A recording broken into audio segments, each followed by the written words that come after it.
The statement of "it gets good in X episodes" is typically a death knell in suggesting any series. But typically the argument can be made that it's all for a build-up and it's intentional. Equally, you can argue that it's the failures of the writer in pacing the story properly. When it comes to Your Eternity, I'm honestly of two minds. But ultimately I can say, in the end, the payoff was great. I'm going to get into that and so much more with my review of To Your Eternity, the second season, a 20-episode series that was done by Studio Drive, which was taking over from Brainspace, who did the first season. Is it worth a watch? Let's get into it. To Your Eternity opens up with a being known as the Beholder, and the Beholder places a blank being upon this world. This being, later named Fushi, can form himself into a person, beast, or object, anything that really impacts upon it. Over its journey, and seemingly being immortal, it will meet many people who will ultimately shape its personality, language, and emotions. It's literally a blank canvas that is drawn on by every single experience and person that it faces. At some point, obviously, Fushi faces tragedy after tragedy, and is confronted by the realities of mortality as well as violence. Eventually, it's tasked with facing off against a force of unknown beings known as the Knockers. These Knockers essentially are able to strip the forms that Fushi has gained over its many years. And as the first season wraps up, Fushi secludes himself to shield him from the loss of the people that he has met. He's grown tired of it.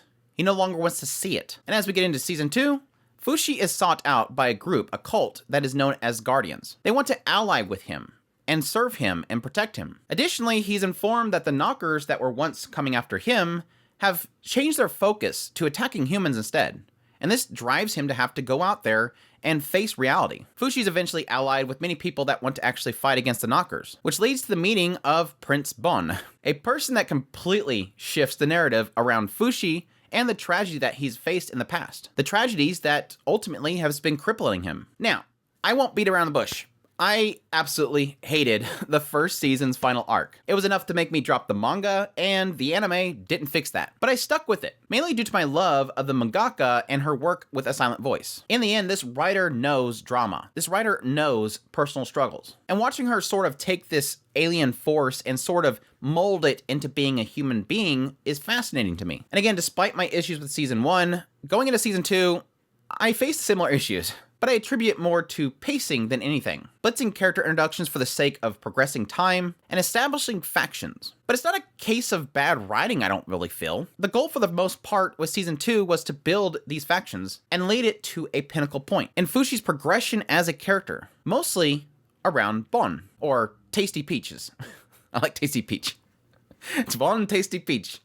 I love that name. Bon is easily the most refreshing character for this series thus far, shaking up the narrative of the story and introducing an evolution of it. I won't get into the specifics of it for spoiler reasons, but damn, did he save this story.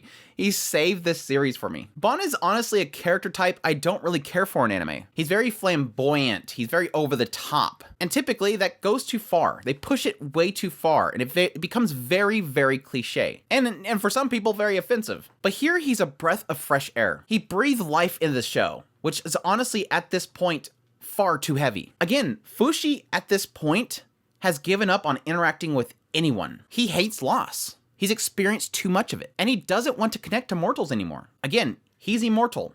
He's seen death over and over again. Everybody he connects to dies. But Bon is persistent and hard-headed in a way, and he forces himself into Fushi's existence. He can't get away from him. Not only that, but as I stated earlier, he introduces an evolution in the mechanics of the world itself, and pretty much saves me from the issues that I really have with the series that it created. And warning, this is slight spoilers because I can't really talk about season 2 without really dabbling a little bit into this. To Your Eternity has a big problem. I would call it death fatigue. It makes sense. Again, like I said earlier, this story is about an immortal that outlives everybody, and it brings about tragedies that all technically form Fushi as this being.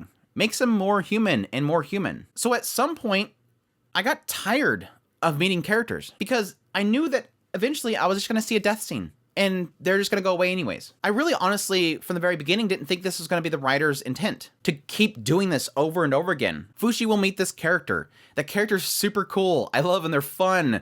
And then death will happen because, again, mortality. Now, that's not me saying that Bon is some sort of lifesaver or giver of immortality. Don't get me wrong here. But he introduces a concept that got my head spinning with possibilities. And it ultimately restored my love for the characters in the series itself. More so, he created a sense of purpose in every single encounter that Fushi has had, besides just that initial forming of his opinions. I was suddenly happy Fushi met March. I was suddenly happy that he met Gugu. I was happy that he met Tonari. I was happy that he met Bon. Honestly, these characters were staples in my original love for this series. I love their stories. And yes, the reason why I love this writer so much. She's damn good at forming bonds through difficulties. And through all this, it reaffirmed my hope for where To Your Eternity can go next. Bon, along with the Guardians Kohaku, who I really hate, also presented many moral questions as well. Fushi has grown a lot mentally and emotionally through his interactions with human beings, but he's not impervious to being deceived. Many questions were brought up during this entire second season about deception for personal gain, morality, and the curse of immortality. And yes, even dabbling into the mysteries behind what Fushi is, and yes, about the Beholder, the one that created him. What is his ultimate gain? What is his desire? What is Fushi supposed to do? While not completely answered at this point, seemingly, it at least gives some sort of breadcrumbing. Seeing Fushi grow or lack understanding due to these experiences has always been a fascinating thing about the story. And it all really makes me curious as to see what kind of growth we'll see in Fushi as we go into the third season, which has already been confirmed. With all that said, sadly, To Your Eternity is not the most beautiful series. While Brains Base started out its first season with some amazing animation, they eventually pretty much dropped the ball as they got not even into the second core. And sadly, even though Studio Drive has taken over from Brainspace, they didn't really improve much. Although I will say it's kind of stayed consistently average. So don't go into the series expecting it to have some sort of beautiful animation and amazing animation going through it. Though when it came to portraying the more horrific moments or some emotional beats, they pulled it off. A lot of the character expressions and the more heavy scenes were decently done. Yes, even the blender scene was well done. The blender scene was pretty well done. All in all, To Your Eternity is not a perfect series, falling victim to some of the biggest lulling points you'll ever find in storytelling. However, it's not to say that it's not without its points of payoff. It has these segments of preparation and of time-lapsing that honestly led me to wonder what was the point in even watching it. But in the end, it gave me some of the most satisfying shifts of the narrative that made me want more. Yes, it's the age-old, it gets good after the prison island arc. It's the just give it 8 more episodes, it's worth it. Personally, I found it worth it, and I'm extremely satisfied with what this season did for the series, and it has me extremely excited for what it will mean for Season 3. Because damn, that tease to Season 3, I want it. I want it bad. But that's my review of To Your Eternity, the second season. I hope you guys enjoyed this video. As always, if you did, make sure to go down below and hit that like button. Leave me a comment. Let me know what you thought of the series if you're going to be checking it out. Do you hate whenever somebody says it gets good after a few episodes? It sucks to hear, honestly. Additionally, if you're new to the channel, make sure to hit that subscribe button to get all my content. I do news, reviews, first impressions, top list. If it's anime, it's pretty much here. Additionally, if you want to support the channel more, I have a Patreon link, a tips link, super thanks button down below, as well as you can become a member of the channel itself. I greatly appreciate it, but it supports the channel, and y'all take care.